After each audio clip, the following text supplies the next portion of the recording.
அஸ்ஸலாமு அலைக்கும் வரஹ்மத்துல்லாஹி வபரகாத்துஹு. ஒரு கேள்வி ஒன்று கேட்கப்பட்டிருக்கிறது.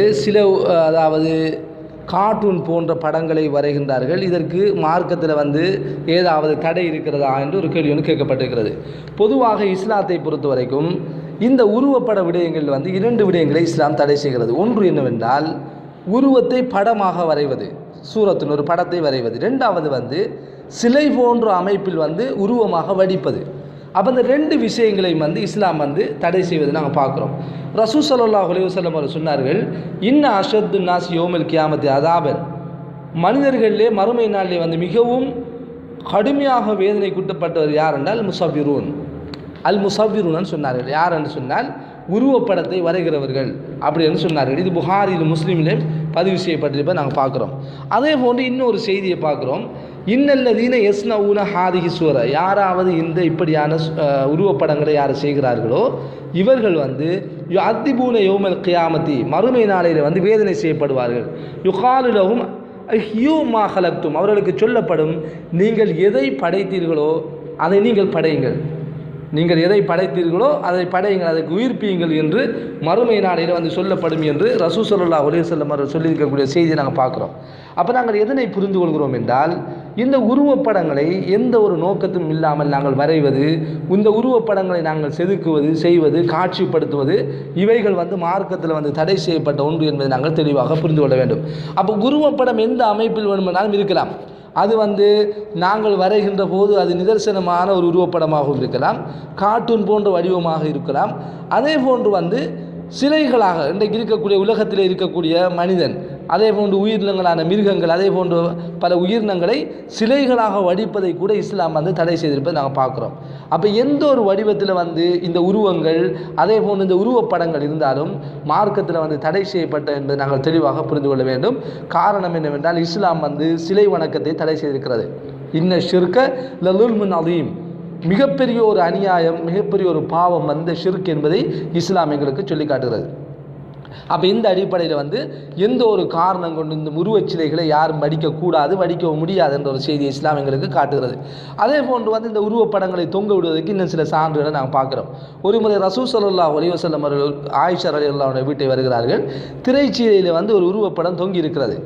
அந்த உருவப்படம் தொங்கியிருந்த போது ரசூல் ஸல்லல்லாஹு அலைஹி வஸல்லம் அவர்கள் ஆயிஷா ரலியல்லாஹு அன்ஹா அவர்களுக்கு கட்டளை எடுக்கிறார்கள், அதனை கலட்டுமாறு. அப்போ ஆயிஷா ரலியல்லாஹு அன்ஹா அவர்கள் வேறு ஒரு சீலையை போட்டுவிட்டு அந்த சீலையை எடுத்து தலையணை செய்கிறார்கள். ரசூல் ஸல்லல்லாஹு அலைஹி வஸல்லம் அவர்கள் அதிலே சாய்ந்து கொண்டார்கள் என்ற ஒரு செய்தியை நாங்கள் பார்க்குறோம். இதுவும் பலமான ஒரு செய்தியாக இருக்கிறது. அப்போ இதிலிருந்து நாங்கள் எதை புரிந்து கொள்கிறோம் என்றால், நாங்கள் காட்சிப்படுத்துகின்ற உருவப்படங்களாக இருக்குமாக இருந்தால் அது எந்த ஒரு காரணம் கொண்டும் மார்க்கத்தில் அனுமதிக்கப்பட்டது அல்ல என்பதை நாங்கள் தெளிவாக புரிந்து கொள்ள வேண்டும். அப்போ காட்சிப்படுத்தாத உருவப்படங்களாக இருந்தால், உதாரணமாக இன்றைக்கு நாம் உதாரணமாக ஒரு ப்ரோக்ராம் அல்லது ஏதாவது ஒரு நிகழ்வுக்காக நாங்கள் புகைப்படங்களை எடுத்திருப்போம். இன்றைக்கு நவீன சாதனங்களை பயன்படுத்தி நாங்கள் சில புகைப்படங்கள் நாங்கள் எடுக்கிறோம். அப்போ இந்த புகைப்படங்களை நாங்கள் ஒரு தேவைக்காக வைத்திருப்போமாக இருந்தால், ஆவணங்களாக வைத்திருப்போமாக இருந்தால் அதனை நாங்கள் ஒரு காலமும் காட்சிப்படுத்தக்கூடாது. இன்றைக்கு ஆல்பங்கள்லையும் அதே போன்று சில வீடுகளில் முன்னால் தொங்க விட்டிருப்பார்கள். இதெல்லாம் மார்க்கத்தில் தடை செய்யப்பட்ட ஒன்று. இப்படி செய்வதற்கு மார்க்கத்தில் எந்த ஒரு அனுமதியும் கிடையாது. எங்களுடைய உருவப்படங்களை யாருடைய உருவப்படமாக இருந்தாலும் அதனை அழகுக்காக காட்சிக்காக தொங்கவிடக்கூடாது என்ற ஒரு செய்தியை தான் ஆயிஷா ரலியல்லாஹு அன்ஹாவுடைய திரைச்சீலையை மாற்றி கொள்ளுமாறு ரசூல் ஸல்லல்லாஹு அலைஹி வஸல்லம் அவர்கள் கட்டளையிட்ட செய்தியை நாங்கள் பார்க்குறோம். அப்போ ரெண்டு விஷயங்களும் தடை செய்யப்பட்டிருக்கணும். உருவம் வரைவது, அடுத்ததாக உருவமை ஆக்குவது, அதாவது வடிப்பது. இது ரெண்டும் தடை செய்யப்பட்ட ஒன்று. அடுத்ததாக காட்சிப்படுத்துவதும் மார்க்கத்தில் தடை. அடுத்த இன்னொரு விடயம் இருக்கிறது. என்னவென்று சொன்னால், சிறுவர்கள் விளையாடுகின்ற உருவ பொம்மைகள். இப்போ இதனை பொறுத்த வரைக்கும் ரசூல் ஸல்லல்லாஹு அலைஹி வஸல்லம் அவரை தொட்டும் ஒரு செய்தி வருகிறது. ஒரு முறை ஆயிஷா ரலியல்லாஹு அன்ஹா அவருடைய ரூம், அதாவது அறையில் எட்டி பார்க்கிறார். அங்கே போகிறார்கள். அந்த இடத்துல கொம்புள்ளோடு இந்த குதிரைகள் இருக்கிறது, குதிரை. அப்போ ஆயிஷா ரலியல்லாஹு அன்ஹா அது கேட்குறார்கள், இது என்ன என்று கேட்கிறார்கள், மாஹாதி. அப்போ ஆயிஷா ரலியல்லாஹு அன்ஹா அவர்கள் சொல்கிறார்கள், இது குதிரை என்று சொல்கிறார்கள். அப்போ ரசூலுல்லாஹ் கேட்குறாங்க, குதிரைக்கு கொம்பு இருக்கிறதா என்று கேட்டவுடன் ஆயிஷா ரலியல்லாஹு அன்ஹா சொல்கிறார்கள், உங்களுக்கு தெரியாதா, சுலைமான் அலைஹிஸ்ஸலாம் அவர்களுடைய குதிரைக்கு கொம்பு இருந்தது என்று சொன்னவுடன் ரசூல் ஸல்லல்லாஹு அலைஹி வஸல்லம் அவருடைய பற்கள் தெரிகின்ற அளவுக்கு சிரிக்கிறார்கள். என்கிற ஒரு செய்தியை பார்க்கிறோம். அப்போ அதை வந்து ரசூல் ஸல்லல்லாஹு அலைஹி வஸல்லம் அவர்கள் தடை செய்யலை. அப்போ இதிலிருந்து நாங்கள் எதை புரிந்து கொள்கிறோம் என்றால், சிறார்கள் வந்து அந்த பொம்மைகளை விளையாடுவார்களாக இருந்தால் அவர்கள் அதை விளையாடுவதற்கு மார்க்கத்தில் வந்து அனுமதி அளிக்கிறது. காரணம் என்னவென்றால், அது அவர்கள் பயன்படுத்துகின்ற பொருளாகவே கடைசி வரைக்கும் இருக்கும். நாங்கள் எந்த ஒரு தேவைக்காகவும் அதை பயன்படுத்த மாட்டோம். அப்போ சிறுவர்கள் வந்து அதை விளையாடுவார்கள், அவர்கள் விளையாடக்கூடிய அமைப்பை அதை ஏற்படுத்திக் கொள்வார்கள். அதே நேரத்தில் வந்து பாடசாலைகள் இன்றைக்கு நாங்கள் பார்க்குறோம், இன்றைக்கு சித்திர பாடங்களில் வந்து இப்படியாக சில வரைதல்களை மாணவர்களுக்கு கொடுக்கப்பட்டிருக்கிறது, அதற்கான பாடமும் ஏற்படுத்தப்பட்டிருக்கிறது.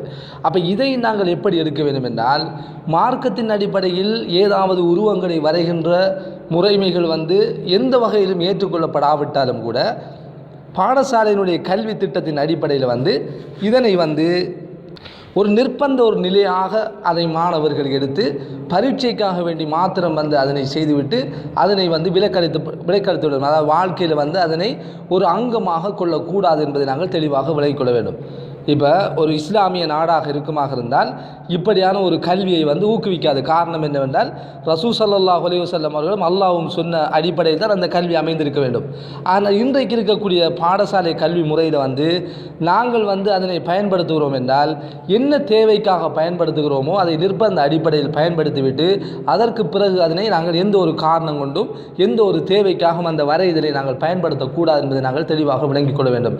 ஏனென்றால் அதை கற்றதற்கு பின்னால் அதிலே தேர்ச்சி பெற்று மீண்டும் வந்து ஒரு சிறப்பான ஒரு வரைஞர், ஒரு ஆர்டிஸ்டாக, அதாவது ஒரு சித்திர கலைஞனாக உருவாகின்ற ஒரு அமைப்பு வந்து மார்க்கத்தில் வந்து தடை செய்யப்பட்டிருக்கிறது.